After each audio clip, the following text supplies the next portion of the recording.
I always thought Halloween parties were lame, like, who needs an excuse to drink and act like idiots? But this one was different. I can't even remember whose idea it was, but a bunch of us, high school seniors, decided to throw the most epic Halloween bash in a house that had a reputation. You know, one of those places that everyone whispers about but no one's brave enough to visit. The house sat on the edge of town, abandoned for years. People called it the Blackwood House. There were stories, creepy, unverified ones, about a family that lived there, but all died in mysterious ways. The father, they said, murdered his wife and 2 kids before hanging himself in the attic. They found him dangling like a grotesque marionette, his face bloated, his eyes bulging, while the others, well, let's just say they didn't go peacefully. None of us really believed in ghosts. But the thrill of throwing a Halloween party in a so-called cursed house was too good to pass up. We were a solid group, John, Lindsay, Mike, Heather, and me. The plan was to set up early, get the place ready before everyone else showed up. From the outside, the house looked every bit as sinister as the legends made it sound. Windows shattered, paint peeling off in long strips like the place was shedding its skin. The front door hung off one hinge, creaking like a dying animal every time the wind touched it.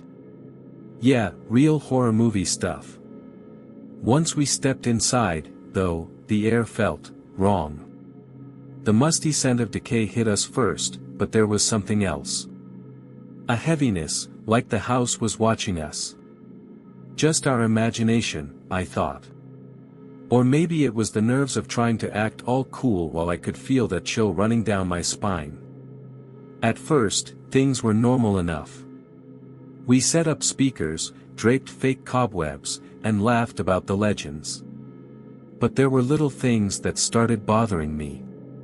It was subtle, nothing anyone else seemed to notice. Like how the temperature would drop suddenly in certain parts of the house. Or how I kept catching a glimpse of something from the corner of my eye, only to turn and find nothing. I didn't say anything. No one wants to be that guy, right?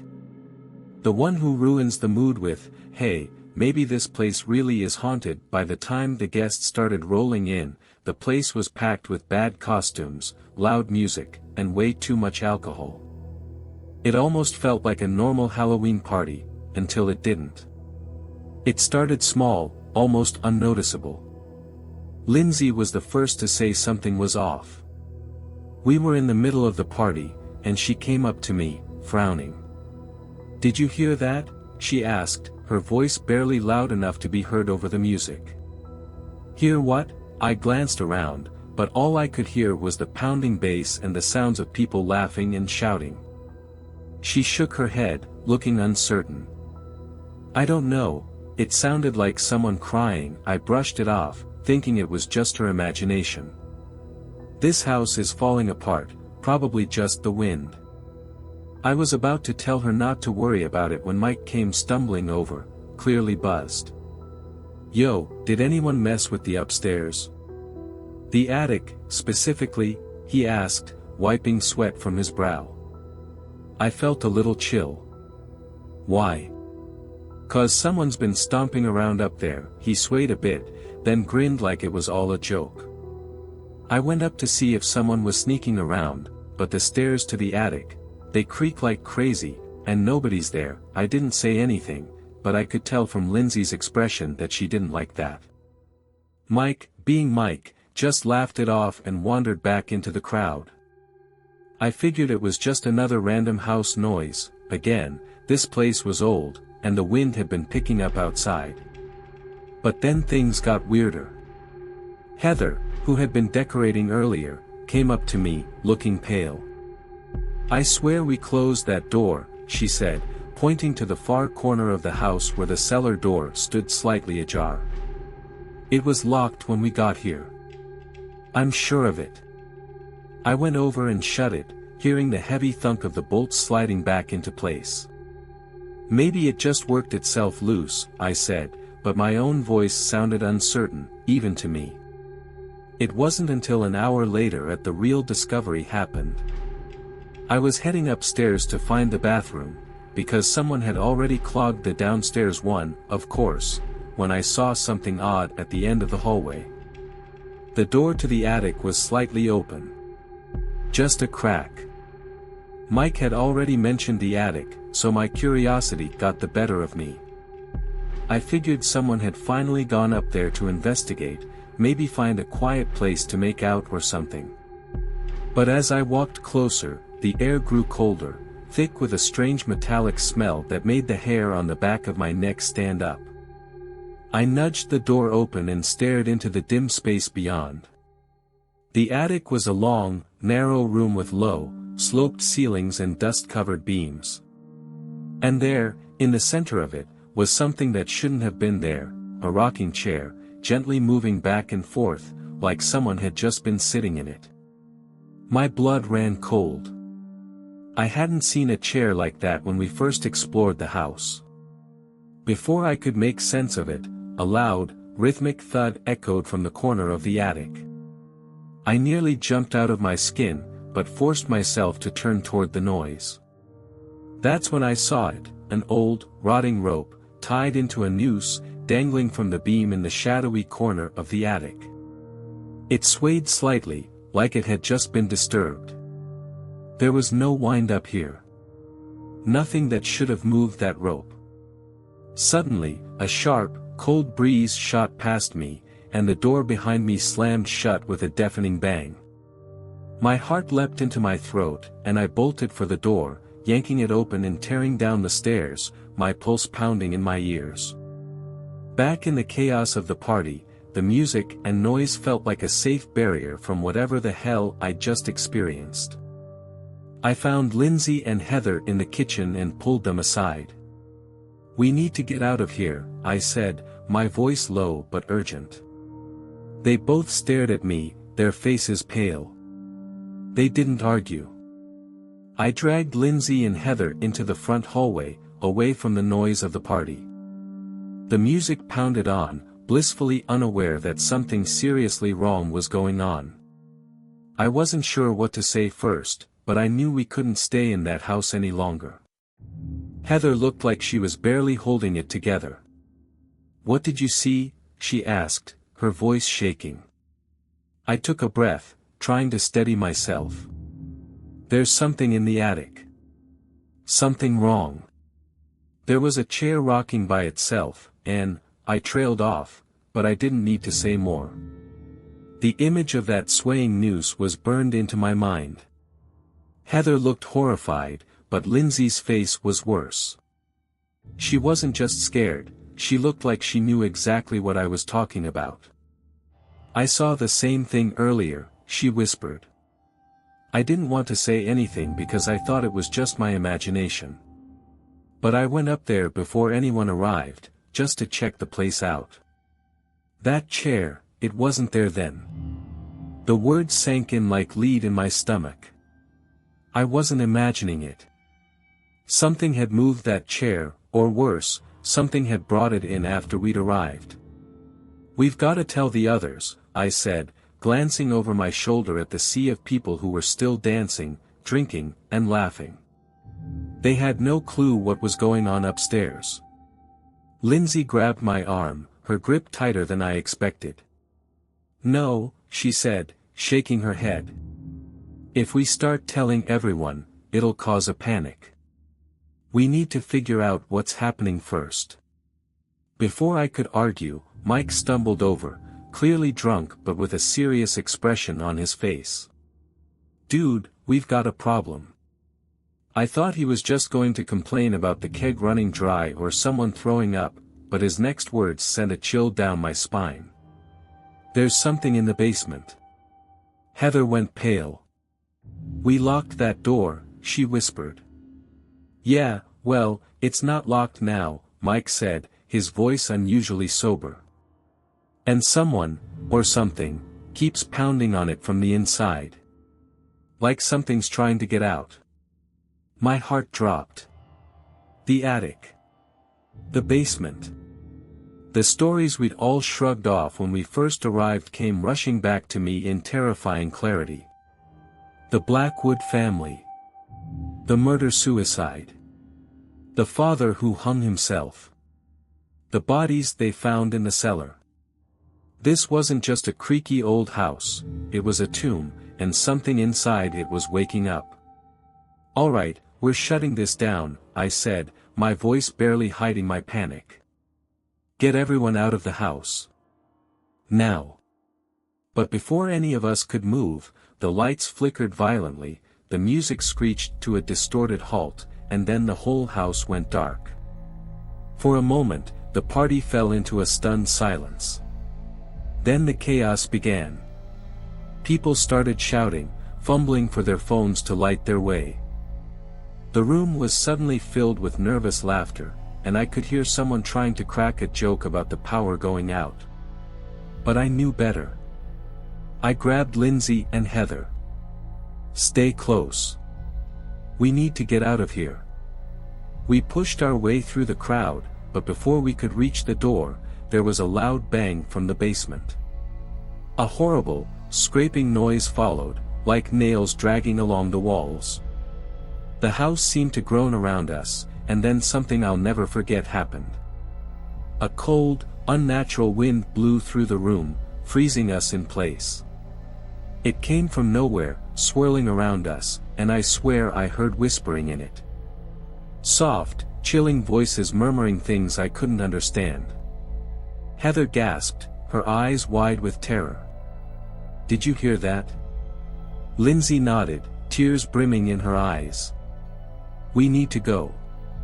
Suddenly, a blood-curdling scream pierced through the dark, coming from upstairs, from the attic. "John's still up there!" Mike yelled, realizing our friend was missing. Before we could stop him, he darted toward the stairs, heading straight for the attic.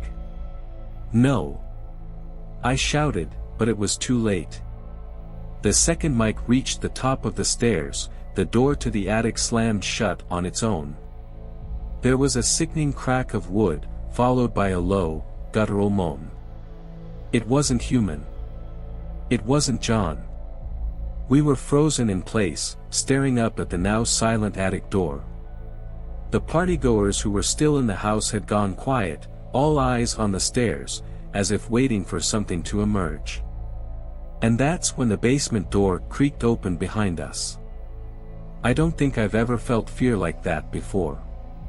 Not just the kind that makes your heart race, but the kind that turns your legs to jelly, that primal terror that makes you want to curl up and hope the nightmare ends. But this wasn't ending. It was just getting worse. The basement door had opened behind us, and I could feel a cold draft seeping out from it. No one moved. We were trapped between whatever had slammed that attic door shut and whatever was now lurking below. I grabbed Heather and Lindsay tighter, pulling them close. "We need to get out of here. Now." But Heather couldn't stop staring at the basement door, her face frozen in shock. We locked it," she whispered again, her voice barely audible. "How is it open?" "I don't care how." Lindsay snapped, tears streaming down her face. "We just need to get the hell out." But the basement was alive. There was no other way to describe it. I could hear the scraping again, like something with claws was slowly making its way up the stairs, dragging itself toward us. My blood turned to ice as the reality sank in. There was something down there, and it wasn't human. Just as I turned to bolt for the front door, the whole house shook. The floorboards beneath us groaned, the windows rattled in their frames, and a deep, guttural thud echoed from below. It felt like the ground was trying to swallow us whole. And then I heard it. A voice. Faint, but unmistakable. Coming from the basement. "Help us." It wasn't just one voice. It was many. Layered over each other, like a chorus of the damned. And it sounded like they were getting closer. Heather sobbed, breaking free from my grip. We have to help them. There's someone, no. I cut her off, panic clawing at my throat. Whatever's down there, it's not human. We need to leave. Now. Before I could stop her, she ran toward the basement door, her footsteps loud in the heavy silence. She was halfway there when the lights flickered back on, casting an eerie glow over the room. And then we saw it. At the top of the stairs, emerging from the dark maw of the basement, was a hand. Pale, bloated, with long, blackened fingers. It gripped the edge of the doorframe, and then another hand appeared, pulling something out of the darkness. I couldn't breathe. My heart pounded in my chest as the figure slowly crawled into view, its head lolling to one side, neck twisted at an unnatural angle. Its face. I don't know how to describe it. It was like a mask of agony, the skin sagging and torn, eyes sunken into black pits. And it was smiling. Heather screamed, a blood-curdling sound that echoed through the house. But she was frozen in place, too horrified to move. I lunged for her, grabbing her arm and yanking her back just as the figure took another step toward us, dragging its broken body out of the basement. We need to go. I yelled, pulling Heather with all my strength. Lindsay was already at the front door, frantically trying to unlock it, her hands shaking. But just as we reached the door, it slammed shut with a deafening bang, the lock twisting on its own. Lindsay let out a strangled sob, banging her fists against the wood. "Let us out," she screamed, her voice breaking. "Please, let us out." I turned back toward the hallway, and that's when I saw it. More of them. Figures crawling out of the basement, one after the other. Twisted, grotesque things, their bodies mangled and deformed, their eyes empty. And they were all smiling that same, awful smile. The room filled with the sound of whispers, growing louder, overlapping, like 1,000 voices speaking at once. "Help us," they moaned. "Join us." Heather collapsed to her knees, sobbing uncontrollably. I grabbed her, trying to pull her to her feet, but she was gone, mentally checked out, too deep in fear to even react. I had to get us out. I had to think. "Lindsay, the windows!"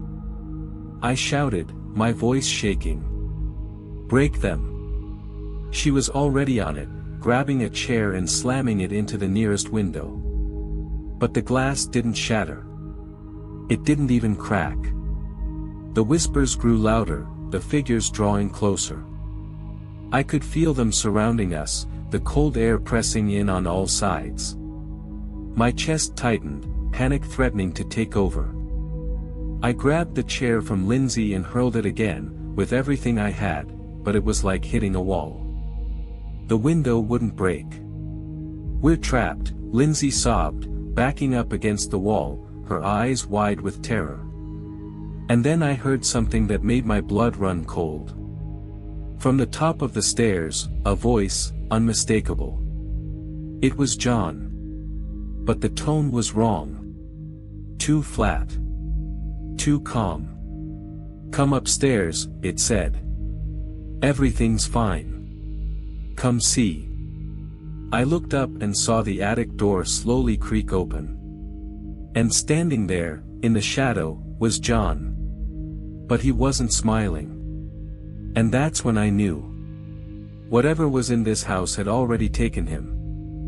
I stood there, staring up at John, or whatever used to be John, standing in the attic doorway. His eyes were wrong. Dead. There was no life behind them, just that vacant stare, like something hollow was wearing his skin. "We need to leave. Now," I muttered, more to myself than anyone else. But we couldn't, not with the basement creatures inching toward us and the windows unbreakable. I could hear their twisted bodies dragging across the floor, the sickening scrape of bone on wood. Lindsay was huddled against the wall, her face streaked with tears, while Heather was still kneeling, shaking uncontrollably. I knew I had to do something, but every option felt like a dead end, literally. Then John's voice echoed through the house again, calm and eerily persuasive. "You don't need to be afraid. Come upstairs, and everything will be fine." "We're waiting," my gut churned. The attic. That was where everything had started. The noose, the rocking chair, the cold that seemed to seep into your bones. Whatever this thing was, it wanted us up there. And John, or whatever had taken him, was part of it now. "No way," I whispered, shaking my head. But a thought flashed in my mind. If we couldn't break the windows, if the doors wouldn't open, and if we couldn't escape through the basement, maybe, just maybe, the attic was the key. Maybe if we faced it head-on, there was a chance we could stop it. "Lindsay, Heather," I said, crouching down beside them. "We don't have a choice. I think we need to go upstairs." They both looked at me like I was insane, which, to be fair, I probably was. But what other option did we have? The basement was full of those things, and the front door wouldn't budge. If we stayed where we were dead, or worse. Heather shook her head violently, her voice weak and broken. No. I'm not going up there."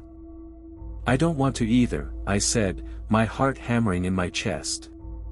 "But whatever's in this house, it's playing with us. If we don't do something, we're not getting out of here alive."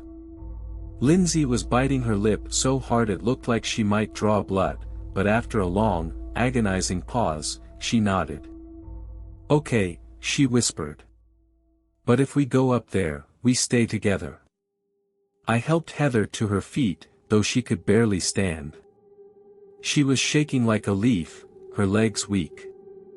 I wasn't even sure she'd be able to make it up the stairs, but we didn't have a choice. We made our way toward the staircase, the creaking floorboards beneath us barely audible over the pounding of my heart. I could feel the cold, unnatural draft coming from the attic, and the closer we got, the worse it became. The air was thick, suffocating, like the house itself was breathing down our necks. John, or whatever was pretending to be him, was still standing in the attic doorway, motionless, watching us. As we climbed the stairs, I kept my eyes on him, half expecting him to leap at us, but he didn't move. He just stood there, his face slack, eyes empty.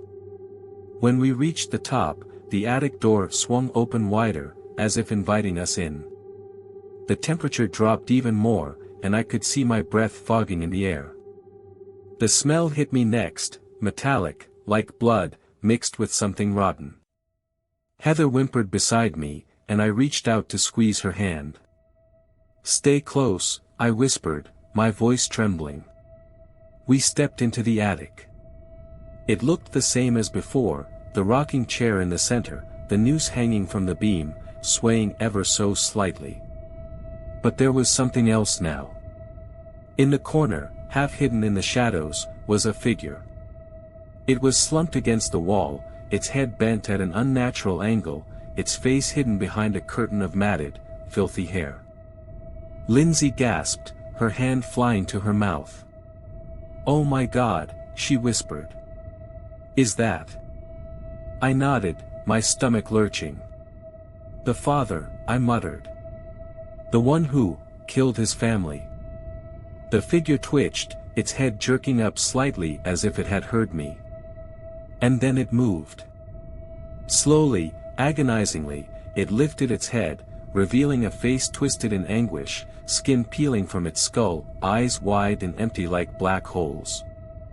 A low, guttural moan escaped its lips, and it began to drag itself across the floor toward us. John stepped forward, blocking our way. "It's over," he said, his voice flat. "There's no point in running."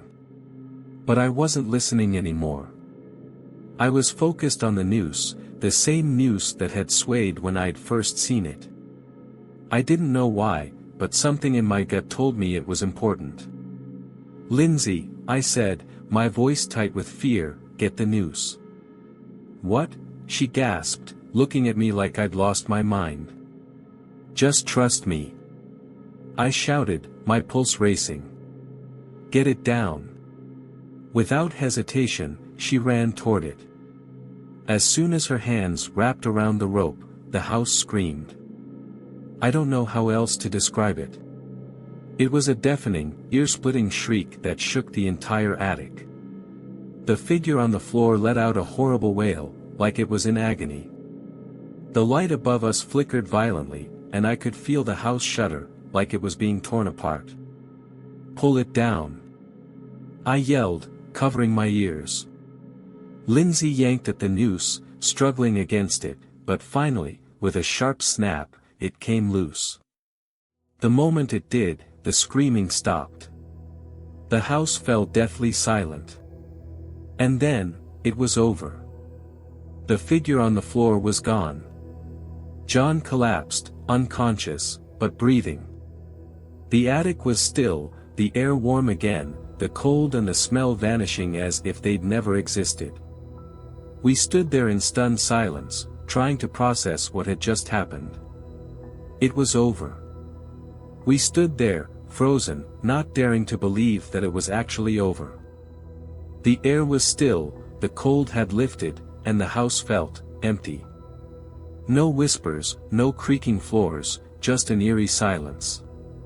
John lay unconscious at our feet, breathing shallowly, his face pale but human again. For a moment, none of us moved. Lindsay still clutched the frayed noose in her trembling hands, staring at it like it might come to life and wrap itself around her throat. Heather was hugging herself, shaking, her wide eyes darting around the attic as if expecting the horrors to return at any moment. I bent down to check on John. His skin was cold to the touch, but he seemed to be okay, just out of it. I shook his shoulder gently, and after a few moments, his eyelids fluttered open. "John?" I asked, my voice shaky. "Can you hear me?" He blinked a few times, looking confused, then his eyes focused on me. What happened?" he muttered, his voice hoarse. "Why am I on the floor?" "You don't remember?" I asked. He shook his head slowly, grimacing. "No. Last thing I remember, I was coming upstairs to check something out, and then," his voice trailed off, and he winced, rubbing his temples. I exchanged a glance with Lindsay and Heather. Whatever had been controlling John was gone now, but the memory of what happened would haunt us for the rest of our lives. "We need to leave," I said firmly, helping John to his feet. "Now." None of us argued. We were all too shaken, too terrified of what might happen if we stayed even a second longer. We made our way down the stairs, back into the main part of the house, stepping over empty beer bottles and discarded cups. The party was long over. The house, once packed with people, was empty now. It was like everyone had vanished. "Where is everyone?" Heather whispered, her voice trembling. I didn't have an answer. The music was off, the lights were flickering faintly, and there was no sign of the chaos from earlier. It was as if the house had swallowed them whole. We reached the front door, and to my shock, it swung open easily this time. The air outside was cold but fresh, a stark contrast to the suffocating atmosphere inside the house. We stepped out onto the front porch, and for the first time in hours, I felt like I could breathe again. The night was still, the moon hanging low in the sky, casting long shadows across the lawn. The others followed me out, huddling together as if the darkness itself was still something to fear.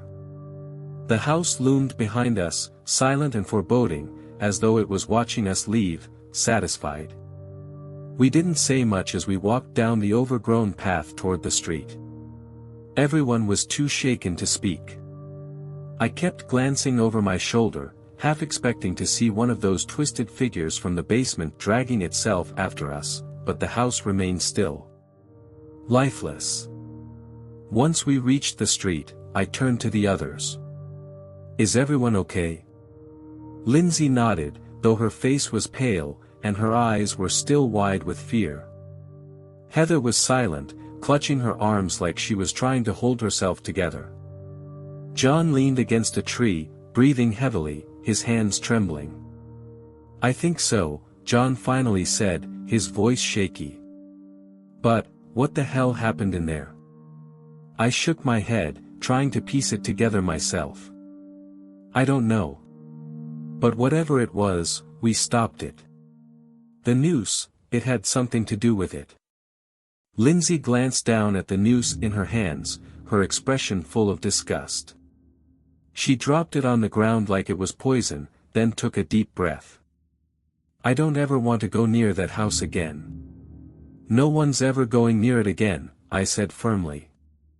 "That place, it's evil." Heather, who had been silent this whole time, finally spoke up, her voice barely more than a whisper. "Do you think it's really over?"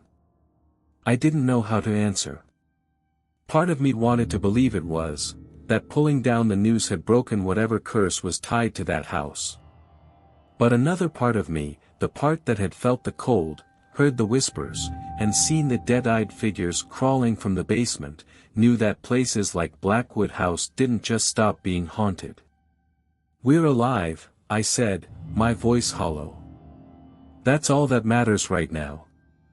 We stood there for a long moment, the night air biting at our skin, just processing the terror we had escaped.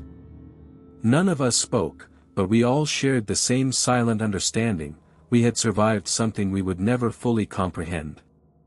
John straightened up, his face still pale, but there was a new determination in his eyes. "Let's go," he said, his voice stronger now. "We need to leave this place behind." We nodded in agreement and started walking. No one looked back at the house as we made our way down the dark, empty road. It was like we were leaving behind not just a house, but a nightmare that we could never unsee, never unfeel. Whatever had happened in that house, it was over. For now. As we walked down the dark, empty road, none of us spoke. The weight of what had happened in the Blackwood House clung to us like a thick fog. Every step we took away from that cursed place felt like shedding a layer of fear, but deep down, I knew that fear would never really leave us. We reached the cars parked along the curb, headlights glinting under the pale glow of the streetlights. It felt surreal, like stepping back into the normal world after wandering through a nightmare. I half expected to wake up at any moment, safe in my bed, realizing it was all just some terrible dream. But it wasn't. The images of those twisted figures in the basement, the noose swaying in the attic, and John's dead, empty eyes, they were all too real. John leaned against the hood of his car, still looking shaky but alive. Lindsay sat on the curb, her hands buried in her face, while Heather stood silently next to me, staring at the ground, lost in thought. "What the hell do we do now?" John asked after a long silence. His voice was raspy, still recovering from the ordeal. I didn't have an answer. None of us did. "We forget," Lindsay said finally, her voice muffled behind her hands. She looked up, her eyes rimmed with red. "We never talk about this again. Ever." Heather nodded slowly. "No one would believe us anyway. They'd think we're crazy." That was the truth. I could already imagine the reactions if we tried to tell anyone about what happened in the Blackwood House. They'd laugh, call it a prank, say we were just messing with them. But we knew. We had seen things that couldn't be explained, felt things that defied reality. "I think Lindsay's right," I said. "We walk away from this, and we don't look back. We don't tell anyone. No one." John hesitated, his brow furrowed like he was considering saying something, but then he just nodded in agreement. But even as I said the words, I knew it wasn't going to be that simple. You don't just forget something like this. The memories were already seared into my mind, and no amount of time or distance was going to erase them. After a few more moments of silence, we started getting into our cars, each of us lost in our own thoughts. As I turned the key in the ignition and the engine roared to life, I glanced in the rearview mirror, expecting, no, dreading, to see something in the distance. But the road was empty, the Blackwood house hidden behind the trees and darkness. We drove away in silence, the night swallowing us whole.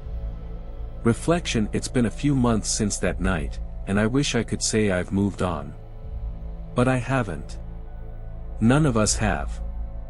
We don't talk about it, just like we agreed, but every now and then, I catch a look in Lindsay's or Heather's eyes, and I know they're thinking about it too. The nightmares don't help either. Sometimes I dream about the basement, the figures crawling toward me with their rotting hands and blackened eyes.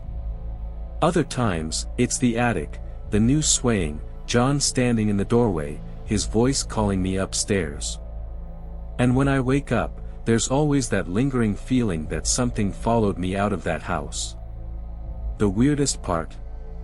I started seeing stories pop up online about the Blackwood house. Some kid snuck in a few weeks after our party, claiming they heard strange noises, saw shadows moving in the corners of their vision. I don't know if it's real, or if it's just people trying to one-up the legends, but it sends a chill down my spine every time I read one of those posts. I'm convinced that house is still hungry. If there's one thing I've learned from all this, it's to trust your gut. We all had that feeling, right from the moment we stepped into that house, that something was wrong. But we brushed it off, laughed about it, and pretended we were invincible. Now, I know better. To anyone reading this who thinks about exploring some abandoned, cursed place for kicks, don't. I don't care how tough you think you are, or how cool you think it'll be. There are things out there, things we can't explain, that don't follow the rules of our world. And if you mess with them, they'll mess with you back. So yeah, I guess my advice is simple: don't go looking for trouble. Because sometimes, trouble finds you, and it doesn't let go. I still don't know if we broke whatever curse was on that house. Part of me thinks we just woke something up, something that's been waiting for the right time. And I keep wondering, what happens the next time someone steps inside? What happens when they don't make it out? That's the real horror. Because deep down, I know the Blackwood house isn't finished. Not yet.